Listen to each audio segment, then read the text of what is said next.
So without further ado, Chris Fitzpatrick, who is our keynote speaker, with more than 17 years of experience in campus relations, diversity and inclusion, talent acquisition and development. Chris brings his unique perspective, high energy, and humor to universities, conferences, and professional organizations. Chris has interviewed and hired hundreds of job seekers, including dozens of students and alumni from William Paterson. We actually have an alumni today, Kareem, who is our photographer for the day.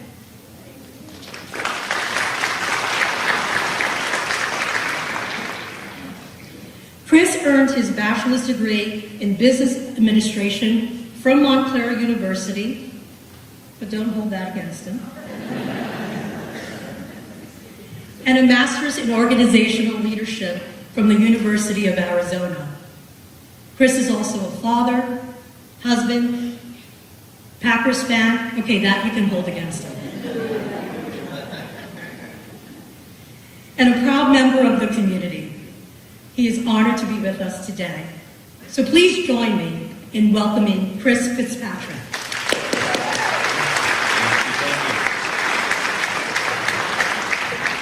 All right, good morning, William Paterson. Can you hear me okay? Outstanding, okay. Debbie stole my thunder a little bit by introducing Kareem. I hired Kareem because he's a tremendous photographer, but also I wanted to smooth over the Montclair State thing. So I had to make sure I had to. So the truth is, William Paterson and I have a long-standing connection. It's not just the fact that I have a lot of friends who went here and I've hired a lot of students who went here. I have identical twin sisters, one of whom graduated here with a degree in education, and I have a sister-in-law who graduated here with a degree in nursing. So I feel like before, I know, right? So the real thank you goes to each and every one of you, regardless of how long you've been here, because you have educated my community, you have educated my friends, but perhaps most importantly, you have educated my family. You have supported them. You have seen them through, and they are all very successful, thanks in part to the people in this room. So let me start by thanking each and every one of you and asking you to give yourselves a round of applause for the work that you do. We're going to talk a lot today about being a fan and what fandom means. And I'm going to ask my friend Debbie if she wouldn't mind starting to help pass out a couple items that I brought for everybody here. And then also a little bit later I'll pass out some cards. But what a unique and incredible experience it is to be a fan of something, of someone, of a team, of a musician, of a hobby, anything like that. We go to great lengths for our fandom. We might travel hundreds or even thousands of miles to a place like Green Bay, Wisconsin, to watch our favorite football team play. That's my wife and I from 2011.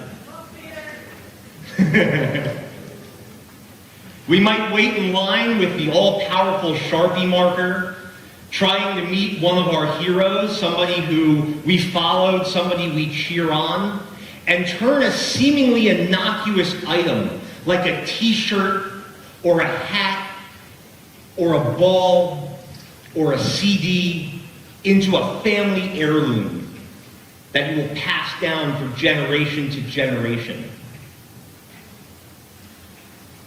It might even be buying a uniform for your unsuspecting family member's child, in this case, my beautiful niece, Savannah, so that way you can parade her around your favorite local sports bar when your team plays on Sunday, even though she clearly has absolutely no clue what is happening. That's my favorite. It could be getting as close as you can to see your favorite concert, or your favorite musician. Or if you can't get close enough, being as far away as possible just to say that you were there. This is my wife and I, front row for Apocalyptica. And this is my wife and I, not front row, for Queen with Adam Lambert last October. What a show.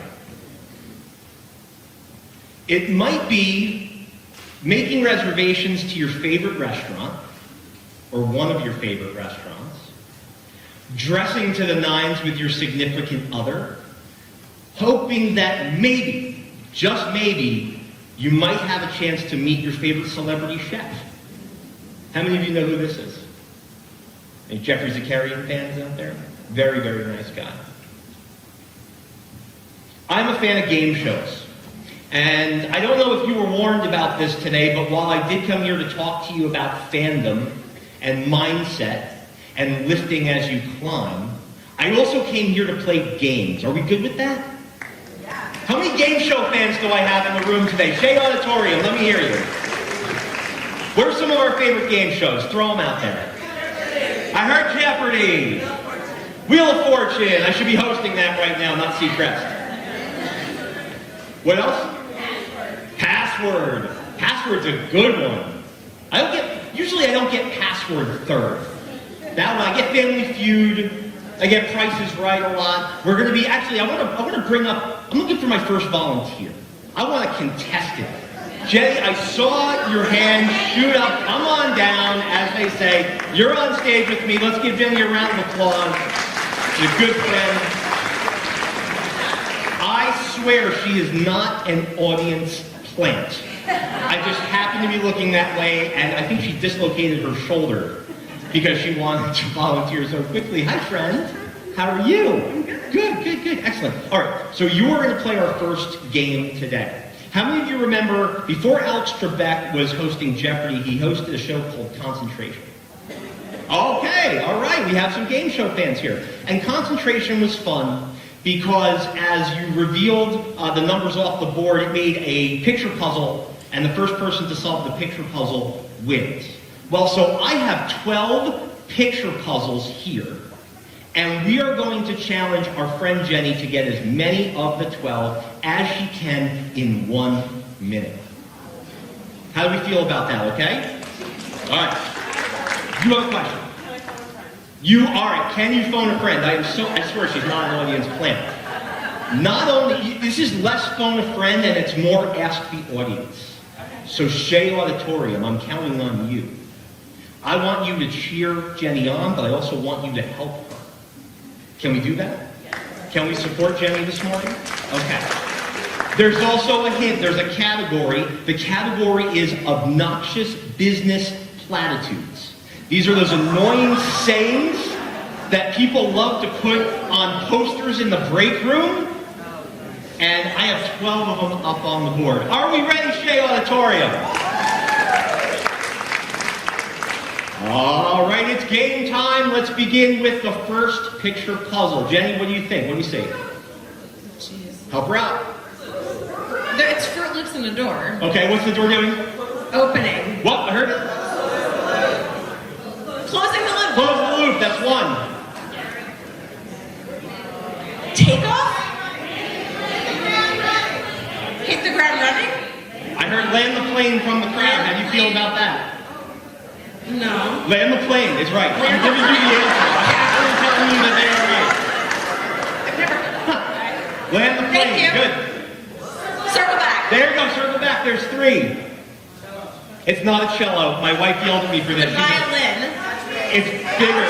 Touch bass. Very Thank good. you. Very good. My wife is a cellist, so I got an earful for that rap. Let me tell you. You guys are really good at this. Wrap your head around. Wrap your head around it is correct. Pick your brain. Pick your brain. Very good. Oh, now we're starting to sound like Family Feud when they show the answers that they missed at the end. That's impressive. This is a tough one. The elephant in the room. The elephant in the room. More to it. Address the elephant in the room. Oh, very nice. You've got friends. I know. Thank you, everybody. Friends. Peel the onion. Peel the Because layers. do we work at the Outback Steakhouse? Peel back the layers. Peel back the layers of the onion. You got it. Oh, who got that one? Say it louder. Give the green light. Give the green light is correct. Running up the flag. Running up the flagpole, very good. Think outside the box. Good. Oh, she's on a roll. Last one.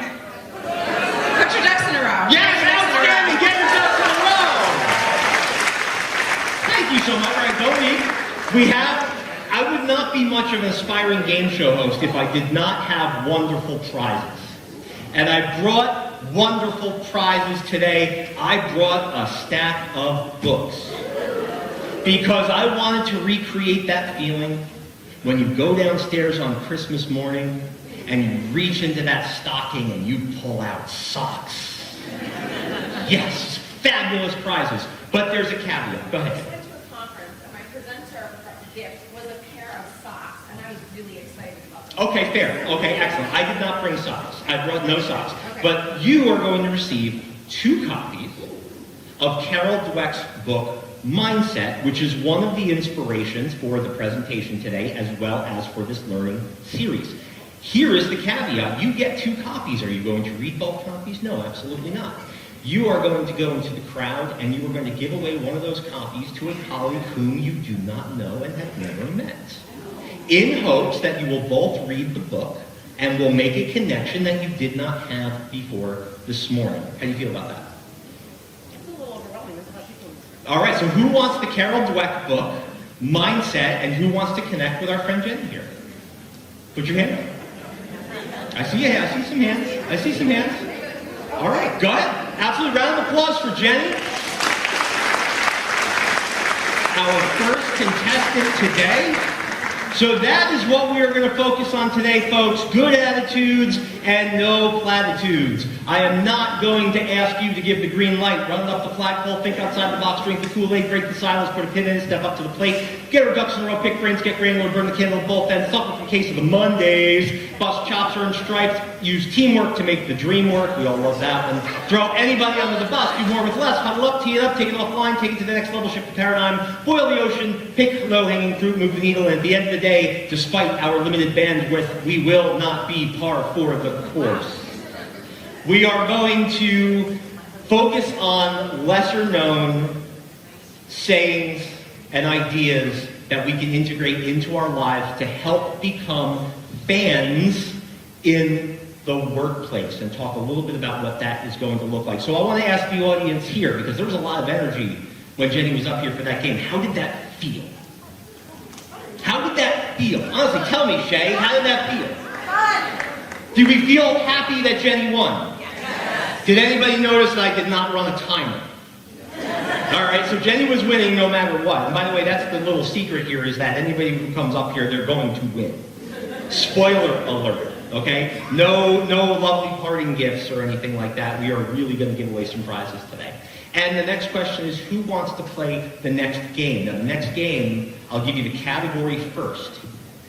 The next game is based off of Simon Sinek's book, Leaders Eat Last. This is a phenomenal book. How many of you have read Leaders Eat Last? Put them up high. All right, y'all can't play. Because you know the answers. No, you can if you really, really want to, because I think this one's going to be tricky. I'm going to put 4 letters up on the screen, and they will be, they are the letters that the brain chemicals start with, and I want to see who can get them. So can I have a volunteer who wants to play our next game for 2 copies of Simon Sinek's Leaders Eat Last? I saw it. Did I see a hand over here? Yes, outstanding. Come on down. Yeah, please. That's wonderful.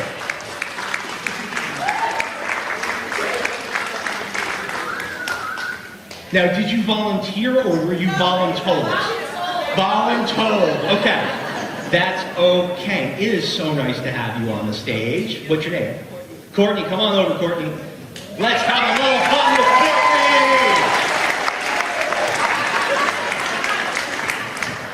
There you go. Courtney, what department do you work in?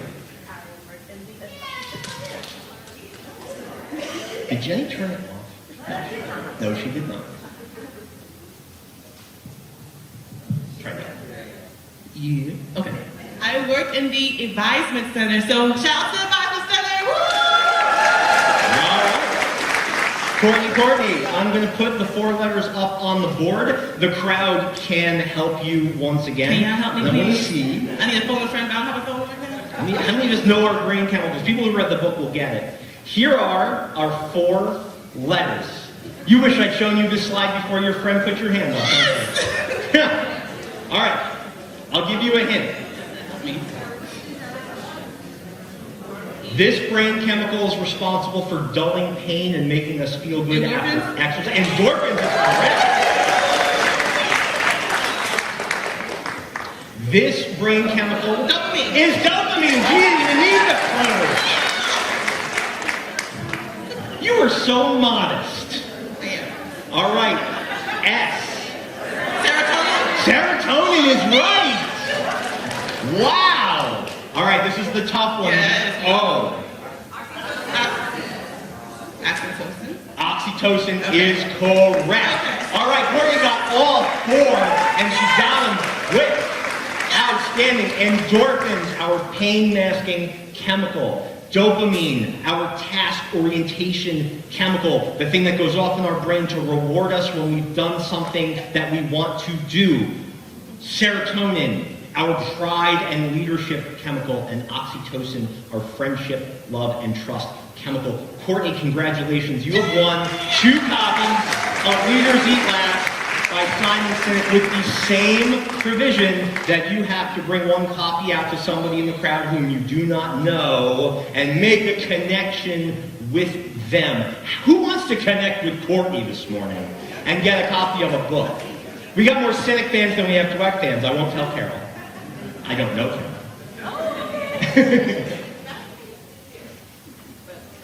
All right, let's get one more round of applause for Courtney.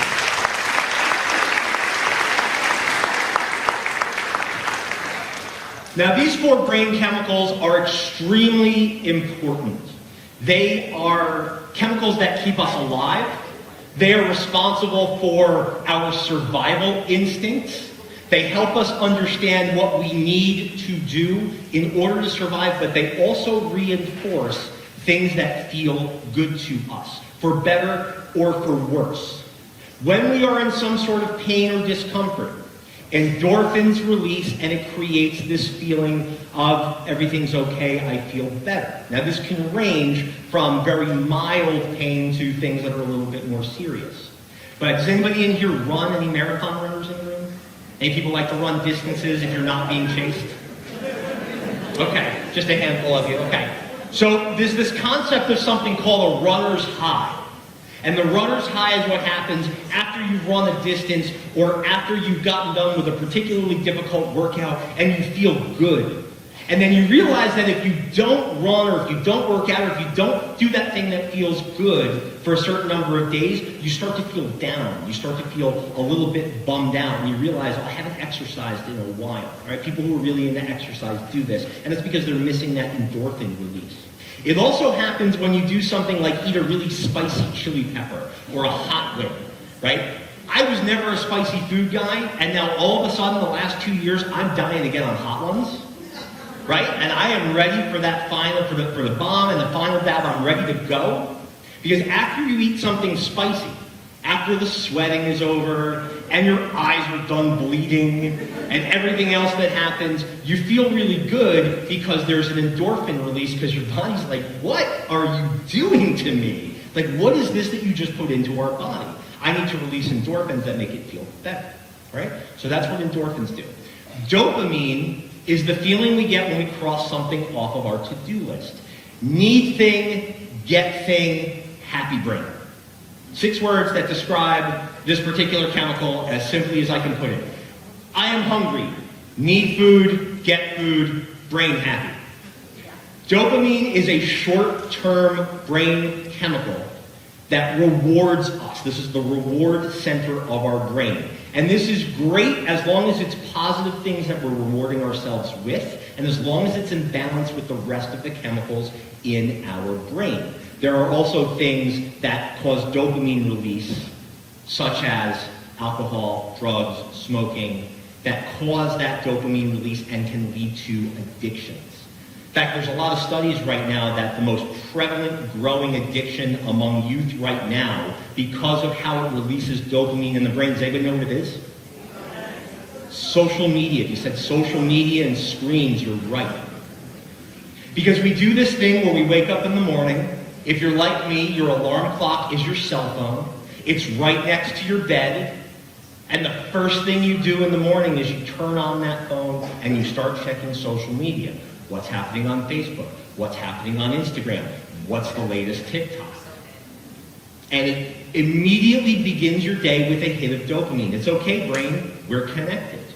It also creates a situation where we begin comparing ourselves to the highlight reels of everybody else out there. Can you imagine that? Can you imagine going out to, let's say, play for a football team or to play a musical instrument? Let's say you played the cello. And I'm using the cello as an example because I really need to make it up to my wife and she might see this recording. Right? You're going to play the cello and you show up your first day for your first lesson and your instructor says, okay, I want you to do this. And they put on Yo-Yo Ma. And you're looking at that cello like, wait a second, I don't even know where the bow is supposed to go on these, what are these called, strings? I have no idea how I'm supposed to do this. No, you have to do what Yo-Yo Ma's doing. Well, that's what we do when we go on social media and we see what everybody's posting because everyone's posting the best of their day or their week. Darn sure I'm going to be posting this one. But I don't expect people to look at that and think that that's every minute of every day for me. There's a lot that goes into that, and that's dopamine. Serotonin. Serotonin is released when we have a sense of pride and when we have a sense of support, right? So Jenny and Courtney, when you were up here participating in our games and the crowd was applauding you and the crowd was shouting answers to you, how did that feel? Felt pretty good? Courtney said it felt pretty good. Jenny? Exciting? Did you feel motivated? Did you feel like you wanted to get the answers right because the people were here? How did it feel being supported? What if everyone had just stayed silent and said, no, I hope she loses? I want the book. He should have picked me. He knows her. Right? That feeling that we get when we are being supported towards our goals is our serotonin release. Very important chemical for us in our workplaces, in our everyday lives. And then there's oxytocin.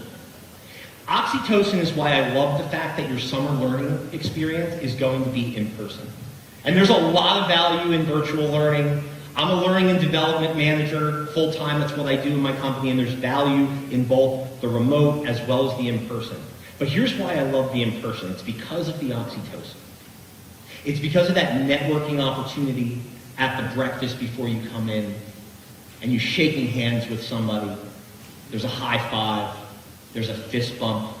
And that person you haven't seen in a long time, you run up to them and you just give them a big hug.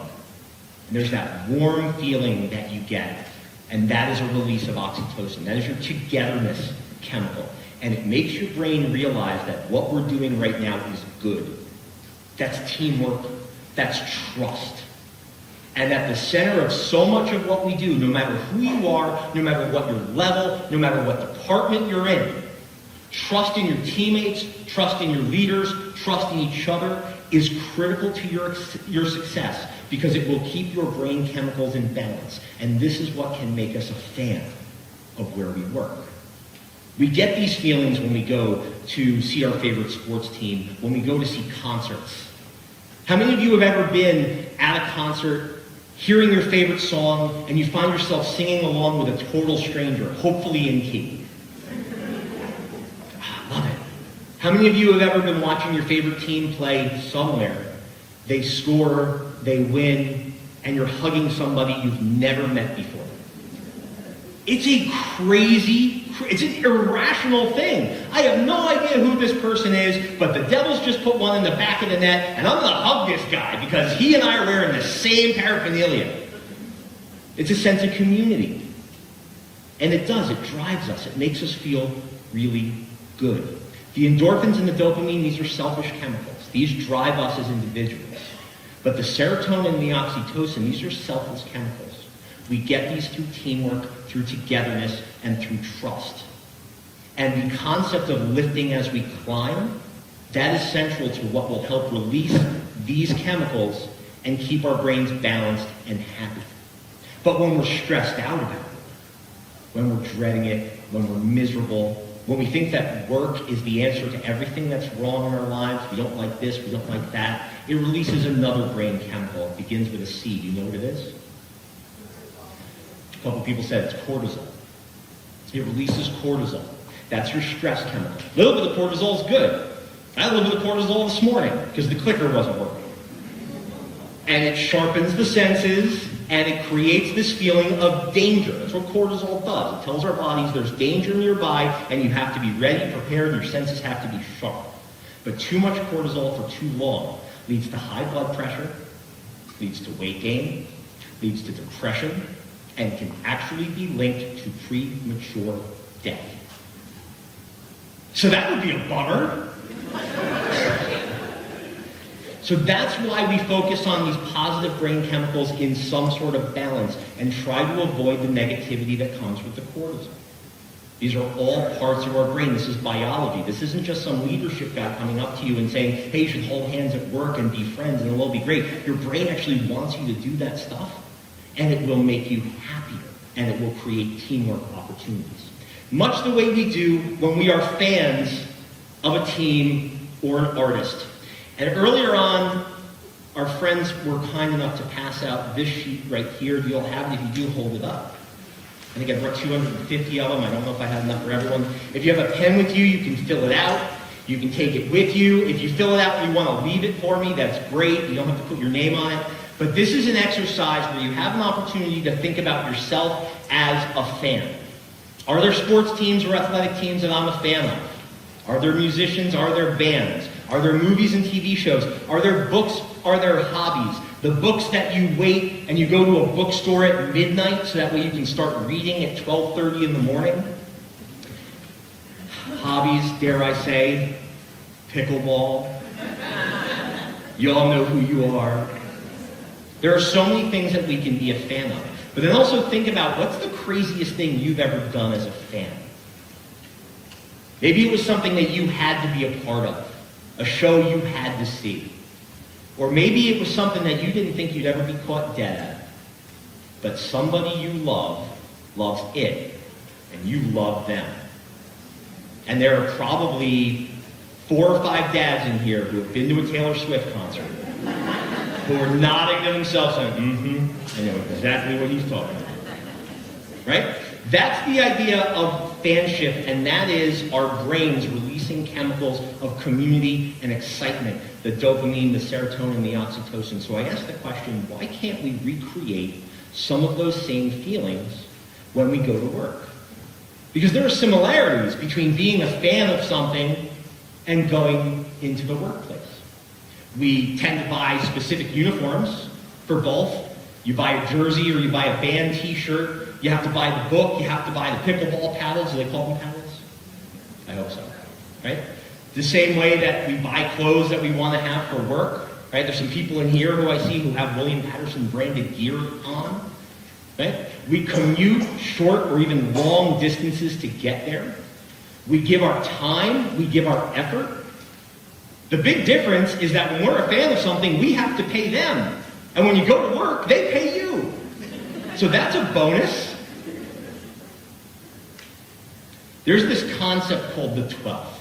You may have heard it as the 12th man. It's also evolved a little bit over time, where right now I was reading that in cricket, they've used a non-gender term called the 12th batter. And it is this idea that the fans become part of the team. That because of the support of the fans, the players on the field, the musicians on the stage, anybody performing the act, they get a rush of adrenaline, they get serotonin, they get oxytocin, because you are there cheering them on and because you want them to win. Now, it also works the other way. If you're loud in a football game when the opposing quarterback is on the field, it makes it difficult for that quarterback to hear the snap count to communicate with the offensive line. This is something that my former quarterback, Aaron Rodgers, was very good at. Right? So being a 12th is the idea of supporting someone else or something else so fervently that they have an advantage. There's a great story about this. I'm going to set the scene for you a little bit. It is January 8th, 2011. The NFC playoffs are going on, and it is the New Orleans Saints at the Seattle Seahawks. Do I have any Seattle Seahawks fans in here? Put your hands up high so I can let security know. Okay, good. This is a safe place. Good. Excellent. Very good. It's the fourth quarter. The Seahawks are up by 4. And their running back, Marshawn Lynch, you may know him from a Skittles commercial. His nickname is Beast Mode. He took it from me. That was my nickname. He rips off a 67-yard run. He breaks 9 tackles on the way to the end zone, including defender Tracy Porter getting within a few inches of him, and Marshawn Lynch stiff arms this guy 3 feet away from him. It is incredible. And he goes into the end zone and he scores, and now the Seattle Seahawks are up 10. They would go on to win the game by 4. So that was the game-winning touchdown. Here's what's crazy about that play. The fans in Seattle got so excited, got so loud, so intense, that it registered as a 2.0 seismic event on the Richter scale. It is called the Beastquake for a reason. Imagine being the fans who were credited for being so excited and so fervent about what was going on.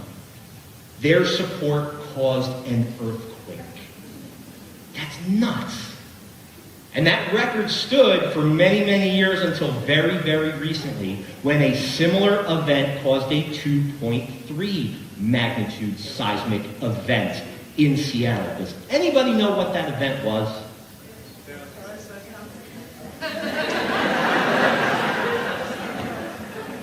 The Swifties beat the Beastquake. That is intense, but a 2.3 for a pop singer, that's how loud and how intense that crowd got, and it's absolutely incredible. And that speaks to mindset.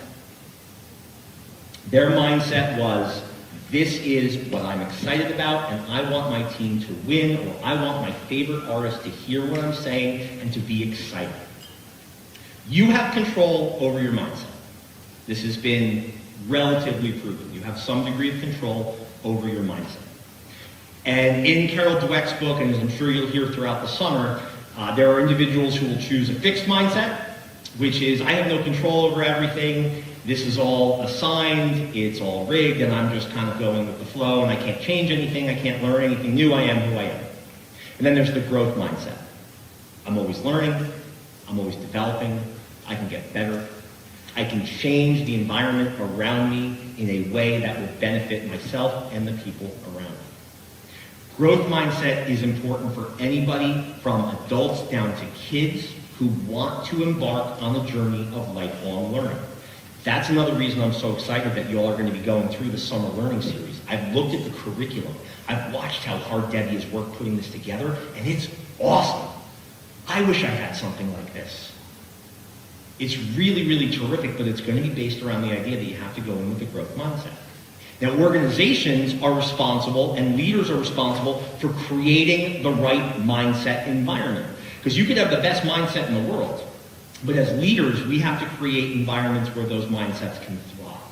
And that's where I came up with this concept. This is the environment and mindset performance matrix. So as you see here, somebody who has the strong growth, a strong environment to work in, but they have the fixed or the poor mindset, this is what we call ready to disappoint. They're in the right environment, they could certainly thrive, but because of their mindset, it's going to be a letdown. You have the strong environment, strong mindset. The environment that is created is based on growth and opportunity, and you have the thought process, you have the mindset, and you have the ideation that I am going to make this work and that I am going to constantly improve. You are now empowered to succeed. This is where lifting as you climb happens, in many cases. This is where you will have the greatest leverage to lift others as you go through your journey. Poor environment, poor mindset, destined to fail. Very difficult to get out of that without some sort of major change. And then poor environment, strong mindset is forced to overcome. There's a good chance that you'll go through several of these different stages at different times in your life. If you're a leader, you are responsible for both axes, creating the best environment for your people and having the best mindset yourself, leading by example and lifting as you climb. We see this in one of my favorite questions to ask my coworkers as I walk through the hallways of any job I've ever had.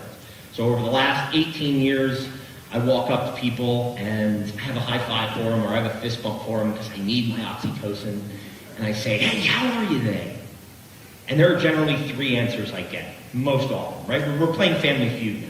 Top 3 answers are on the board. But it depends on what day it is. If it's Monday, the response is, it's Monday. And you heard that platitude earlier. How many of you heard my little Office Space drop? Somebody's got a case of the Mondays. Remember that one? Right? On Wednesday or Thursday, there's the it's almost Friday crowd.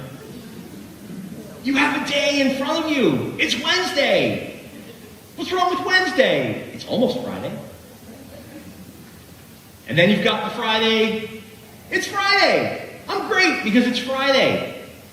The idea that we would spend 5 out of the 7 days of our week fixated on looking forward to just 2 of them is insanity to me.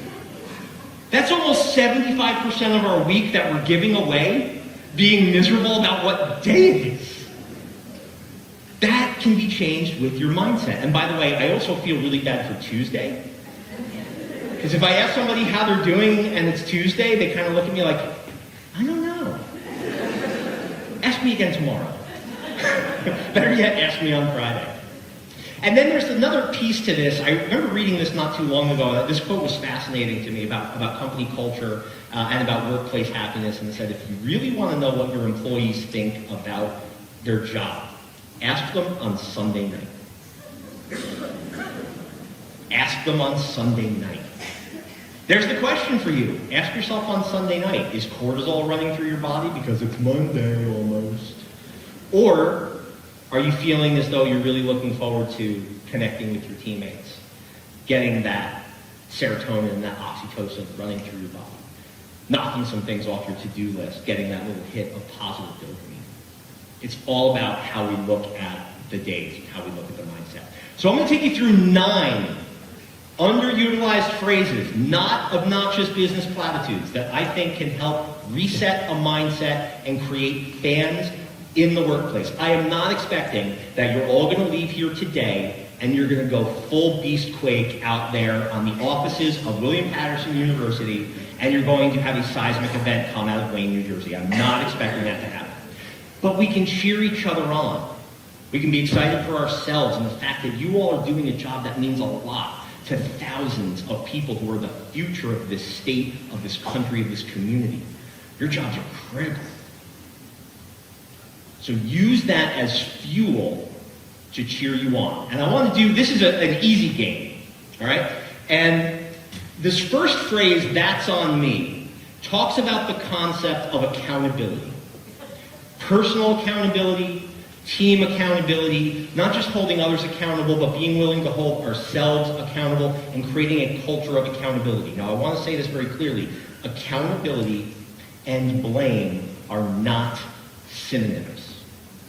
A lot of times when we hear the word accountability, our minds take us to mean that someone's in trouble and somebody's being blamed. That is not the case. Blame is blame. Accountability is a growth mindset concept, and I'll demonstrate that more in just a moment.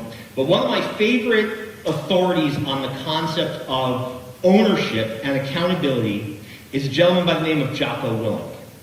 Now, Jocko is a retired Navy SEAL. And he fought in the Middle East, he fought in the Battle of Ramadi.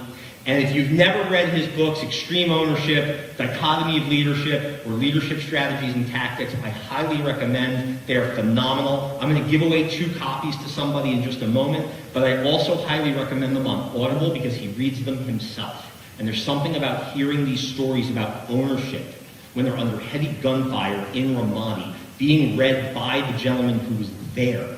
That's just very powerful and very moving. I do it on my morning commute, and it's life-changing. But the book's outstanding, too. So let me ask this question. Do I have anybody in the crowd who served in the U.S. military? Do I have anybody? Okay, I saw a couple people up top. So I am going for a walk here. This is the game, by the way. No questions to answer. I think I saw a hand right here in the blue shirt. How you doing, sir? First of all, thank you for your service. Absolutely. And second of all, you won. That's the game. You won the game because you served our country and you did what you did, and we thank you for that. What branch did you serve in? U.S. Navy Seabees. Outstanding. Thank you. Here are 2 copies of The Dichotomy of Leadership by Jocko Willink. Keep one for yourself. Give one to one of your colleagues. Make a connection today, and thank you once again for your service. Absolutely. Thank you.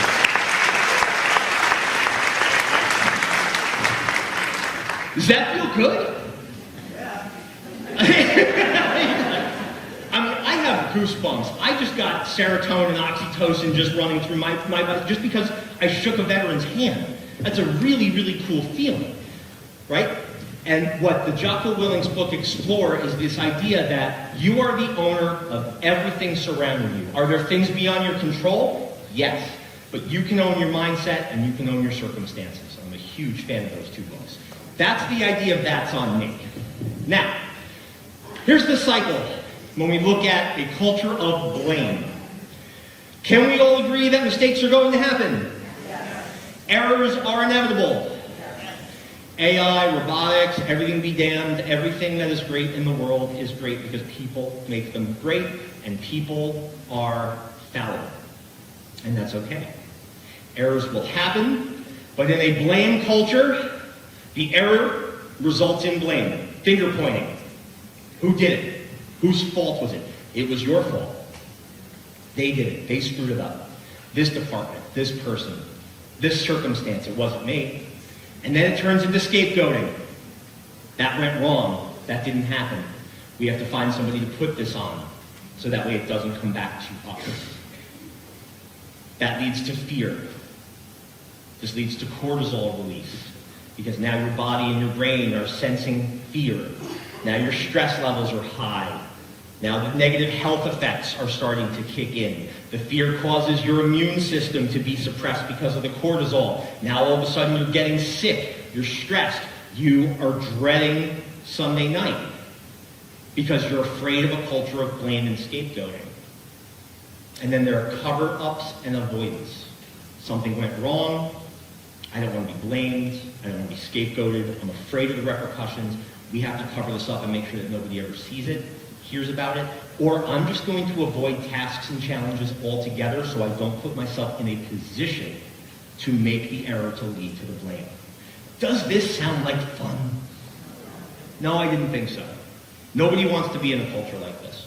The worst part about it is that the cover-ups and the avoidance lead to more errors, which lead to more blame, to more scapegoating, and around we go. It is what they call a vicious cycle. But in a culture of accountability, culture like I've seen here, in the time that I've been working with William Paterson since last fall, errors happen. There's an acknowledgement of those errors. Something went wrong, something happened, something can change. It leads to a learning mindset. What can we learn from the error? Time is not being spent pointing fingers. Time is not being spent avoiding or covering up. Time is being spent asking the question, what can we learn from this? The idea of failing forward. That learning mindset leads to a flow of information. Now you're sharing knowledge with one another. You're sharing information with each other. There's an open flow of information. And because you're supporting each other, instead of fear and cortisol, you have serotonin. Because you have support from your teammates and you're sharing information that will help you learn more. And as a result of the information sharing and the knowledge that you gain, you innovate new solutions and you solve problems. When I interview students coming out of college, and the numbers are roughly, I figured it out not too long ago, between career fairs, phone interviews, and face-to-face interviews in my 17 years in talent acquisition and campus relations, I've interviewed approximately 55,000 people. Roughly the capacity of Citi Field when the Mets aren't playing. Like if Billy Joel's there, that's roughly the capacity. I'm a Mets fan, so this is coming from the heart. That innovation, that problem solving leads you out of the cycle until there's another error, and then you say, okay, new opportunity to learn. This is what the that's on me, that's on us, what can we learn from this accountability culture looks like. And you see the difference in the two cultures. In accountability, there's acceptance. Errors happen. They're okay. Mistakes are okay. In the blame culture, it's avoidance. Nothing happened. Nothing went wrong. We didn't mess that up.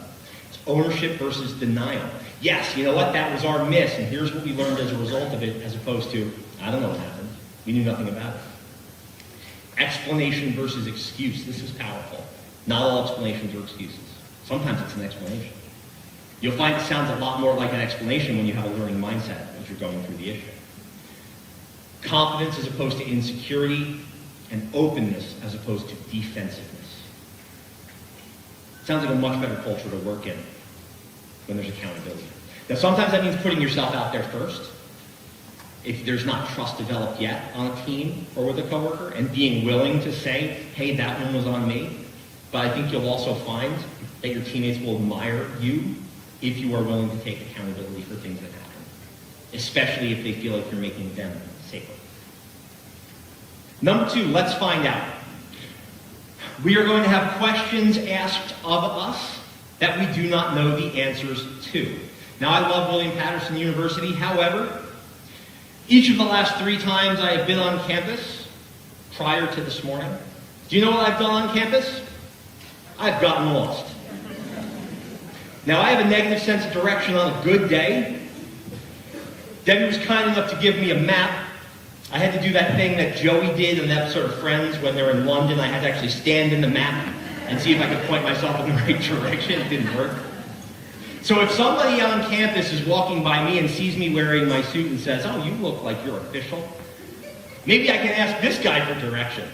I should be wearing a sign that says, do not ask me for directions. I have choices. I can say, hey, you know what? I don't really know.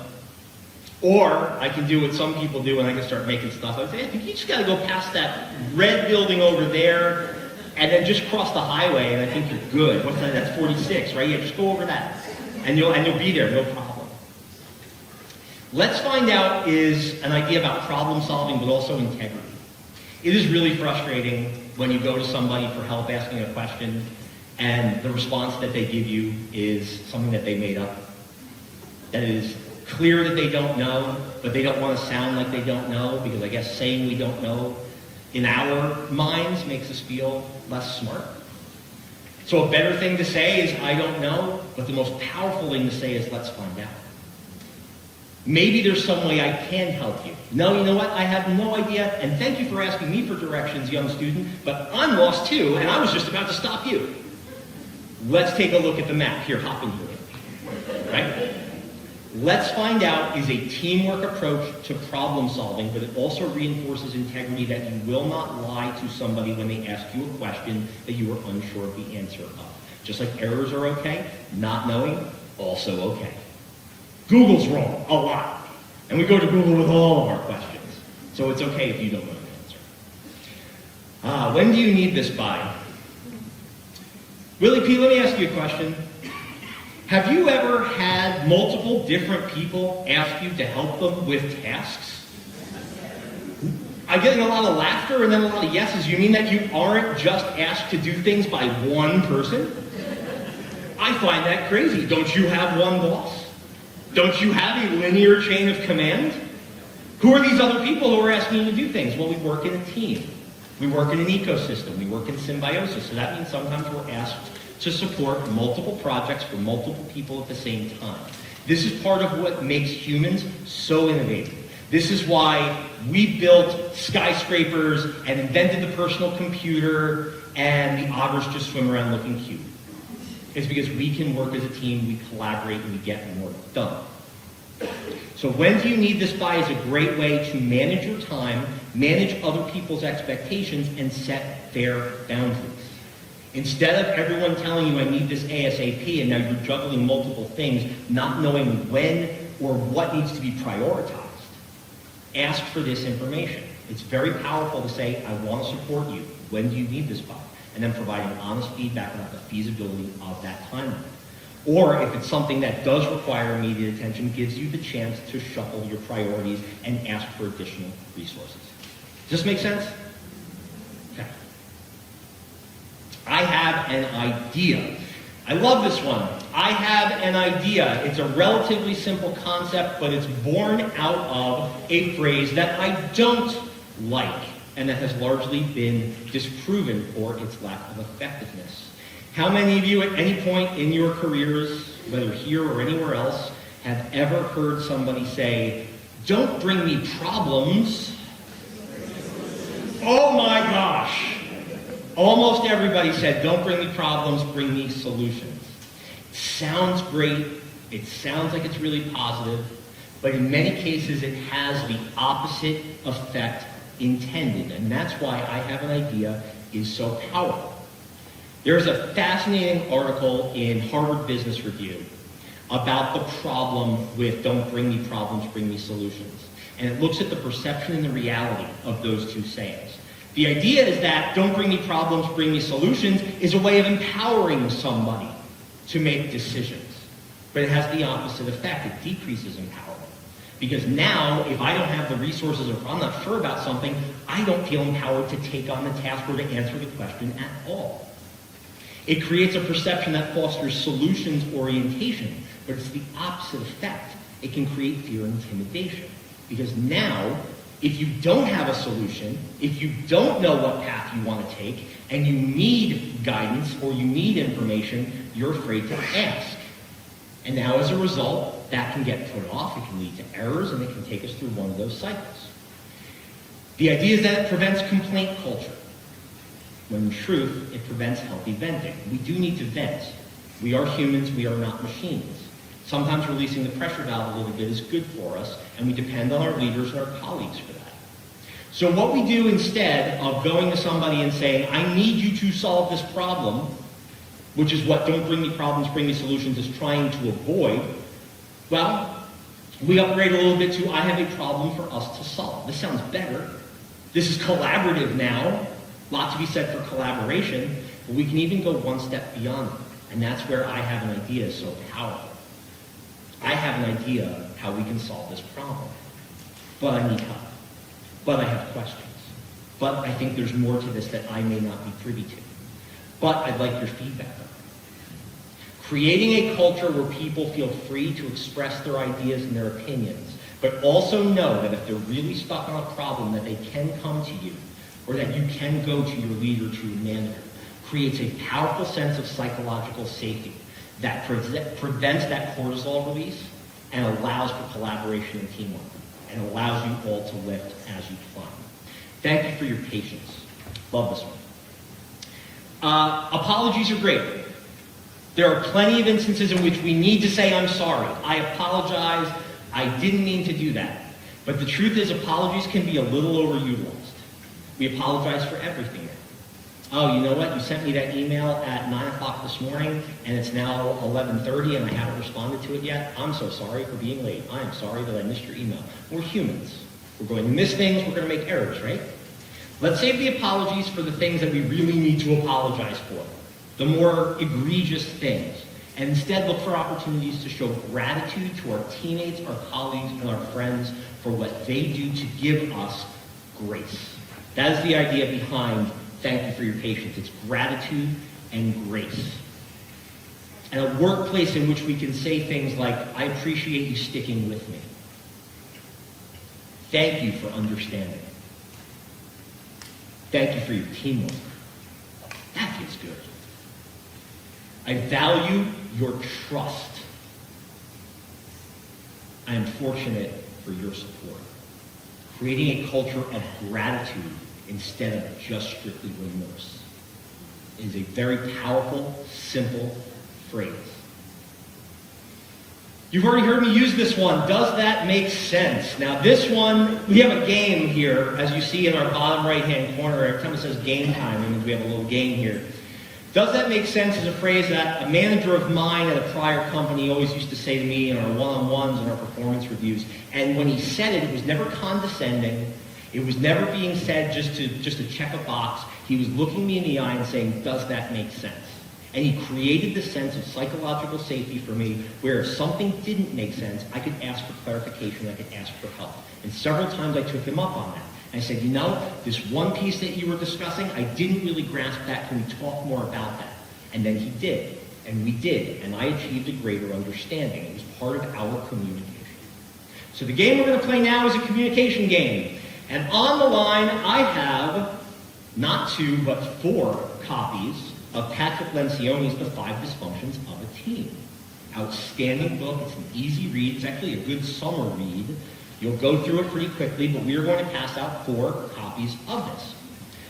There are 4 primary ways in which we communicate. I am looking for 4 people who can each identify one of them. So if you think you know one of the manners, one of the ways in which we communicate, throw your hand up, and let's see if we can get all 4. Right? Nonverbal communication. Our nonverbal communication, this is going to be a lot of running around. Let me make sure we get through it. Nonverbal communication is everything that surrounds our words in the physical representation. Thank you so much. So this is our eye contact. This is our handshake. This is our body language, our smile, our attire. All right? Eye contact should be appropriate. You know, I get people who, when I say eye contact, all of a sudden they start staring a hole through me and it feels really uncomfortable. It's like I'm looking at the back of their head. This is not fun for you, is it, sir? You get that cortisol starting, right? You get that kind of idea? Or with the handshake, sometimes our physiological responses to stress. I tell students about this at career fairs, by the way, when I do career fair prep speeches. And I say that be aware of your nonverbal physiological reactions. So, for example, if you get what I call the M&M, which is your palms are sweaty, right? You know the rest of the song, right? And you start going up to somebody at a career fair, and you're giving them the wet fish handshake, but you also don't want to walk up to somebody and say, "Hey, how you doing?" Yeah, that idea, right? So your nonverbal is everything that surrounds your communication. This is the stuff that got me in trouble with my mother when I was 10. When I would say something that I thought was somewhat innocuous, and all of a sudden she's busting down my door, and she's yelling at me, and I say, "Mom, I didn't say anything that bad." And she looks at me and says, "It's not what you said. It's how you said it." Nonverbal communication gets me again. All right, so that's number 1. What's another one? Written communication. All right, very good. We have written communication. These are our text messages, our emails, our documents. This is also anything that we put onto websites. This is social media. This is LinkedIn. Anything that we put in writing. Written communication is tricky. It can be dangerous because it's hard to get the same nuance from written communication that you get when you're in person with somebody. All of a sudden, with written communication, asking somebody to pay attention to a prior message becomes per my last email. Woo! You feel the cortisol coming through that one. So be wary of your written communication. It is part of your brand. What are the others? We have 2 more we haven't gotten yet. And actually, the number 1 answer is still on the board. I heard a lot of people yell out, "Did you say verbal?" I heard you say verbal. All right, outstanding. Verbal communication. There you go. So this is the words you choose, your vocabulary, your volume, your pitch, your timbre, your variation. So many things go into verbal communication. Now, I've given this talk about communication hundreds of times, and in almost every case, the one that we haven't identified yet is always the one that's left on the board. So I brought a football. So I am looking for somebody who can help us get the 4th one and who wants to play a game. And I have an extra special prize for that one. And it's not a book. It's not a book. Who thinks they know what the 4th one is? Who wants to come up with, oh, I have a hand. Okay. All right. So let me get this. I'm gonna make this low pressure. I need a volunteer who's gonna come up. You will win, but we're gonna come up with the fourth answer together, and you'll win both this book and the prize. Can I have a volunteer who wants to play a little football with me? Oh, someone's like, oh, I was gonna raise my hand, but now I'm not because there's a football involved. Somebody come on down.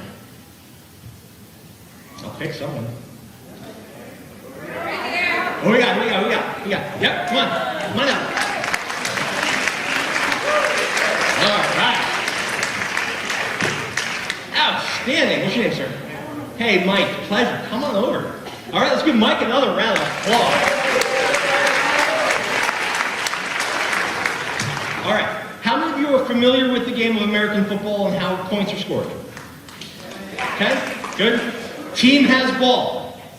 End zone over there. If our team gets the ball into that end zone, we get 6 points. Simple enough, right? All right. Now, I told you that I'm a fan of the Green Bay Packers, right? I am Jordan Love right now. I would be Aaron Rodgers, but my ankles feel okay, so I'm going to be Jordan Love. Sorry, Jet fans. You are my receiver. You can be any wide receiver you want. Who should you follow a team? Not really. All right, cool. So you are Mike. That's what it says on the back of your jersey. Mike, number 9. All right? Now, your job is to catch this football that I'm going to throw to you. Do you understand the instructions? Is this clear for everybody? Does that make sense? Yeah. Do you think Mike's going to catch this ball? Yeah. Can we cheer Mike on?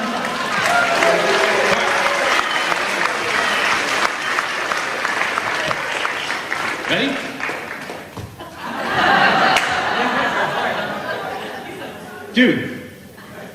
Dude, Mike, what happened? You said that the instructions were clear. Which Mike were you throwing at? Was it the one in the middle? No, it was you. You were right there, right? Did I throw the football? Yes. Was Mike's job to catch the football? Yes. Did Mike catch the football? No. Is that on him or is that on me? Oh, it's on me? All right. Let's try. I'm going to give you another try. Ready?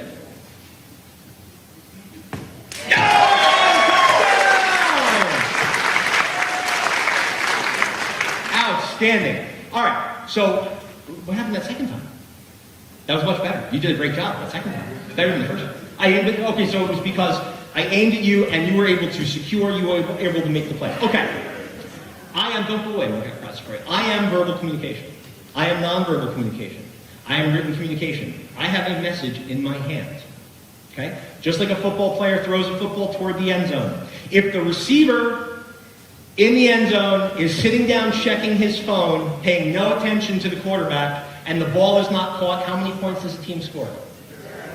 If he catches the ball in the end zone, because he's paying attention, because I throw a good ball and he catches a good ball, how many points do we get? So I am verbal, nonverbal, and written communication, and Mike is? Listening. Outstanding. It is not just about the deliverer of the communication, it is about the receiver of the communication. And speaking of receivers, Mike, you are going to receive a copy of The 5 Dysfunctions of a Team by Patrick Lencioni, and also this limited edition Chris Fitzpatrick Speaks headband. Listen, these cost me $20 a piece to make, but I've only made 8 of them, so it's got to be worth like $20.03 because of scarcity. How do you feel? I feel great. I'm going to look like Daniel son. Absolutely. This is full-on Cobra Kai. You're good. Let's give Mike a round of applause. Thank you. Absolutely. Great job. Great job.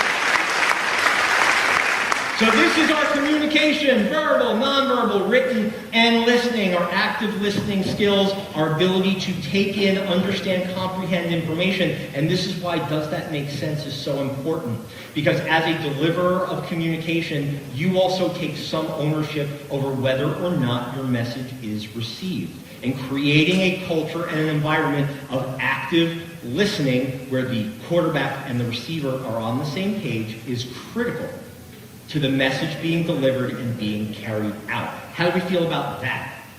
Does that make sense? Yes. Outstanding. And now I know that everyone's listening. I got eye contact. Man, this is a good group. All right. Number 7, I need help. This is tough to say. Does everyone in this room feel really comfortable saying, I need help? You do? Good. Because a lot of folks struggle with it. I need help is not an easy thing to say.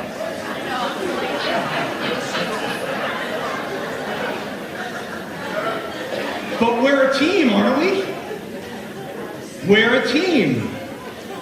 I was wrong is that's on me. I need help is I am looking for support or information from my teammates. I need that serotonin that comes with that task orientation with a team and that respect and that leadership and that team building. And I'm not even going to bother with the third. I need help. Very powerful phrase. And it's not just about your ability to say, I need help with something, but it's also about creating the space where others feel safe coming to you for help. Just as important. Number 8, I trust you.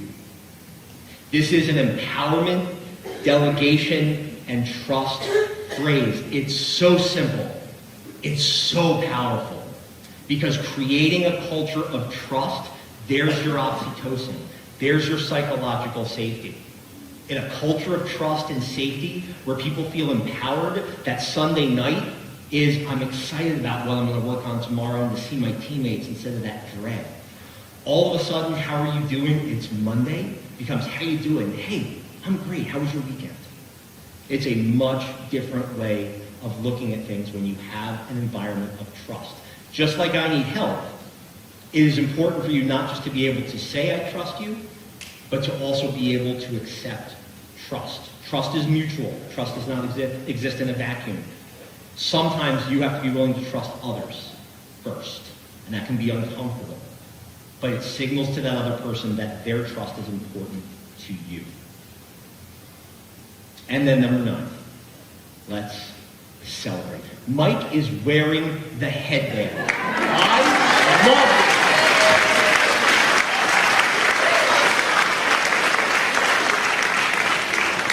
it. Mike, I'm a fan. Hashtag Chris Fitzpatrick speaks. I'm a fan, Mike. I love it. Let's celebrate.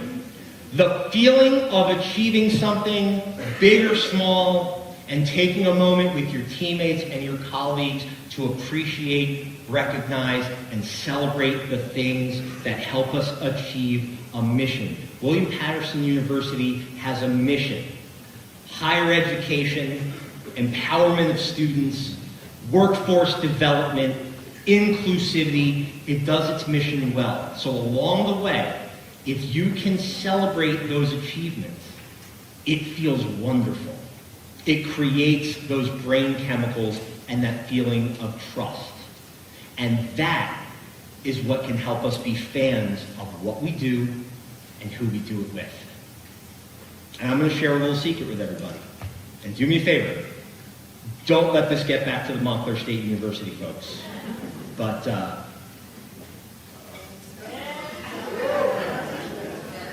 I'm a fan.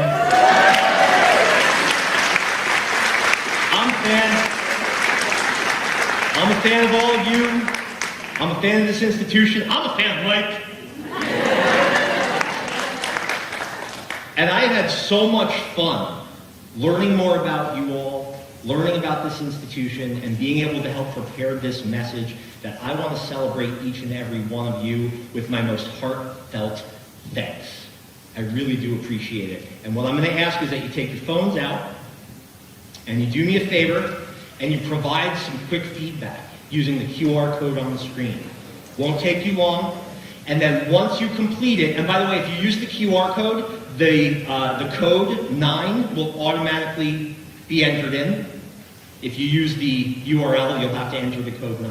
But as my way of celebrating each and every one of you, if you provide this feedback and get to the end of those screens and submit that, you will receive a PDF with a summary of our 9 underutilized phrases that you can print out and keep by your desk, save on your phone, save to your desktop, and reference whenever you want to remind yourself of some of the things that we talked about today.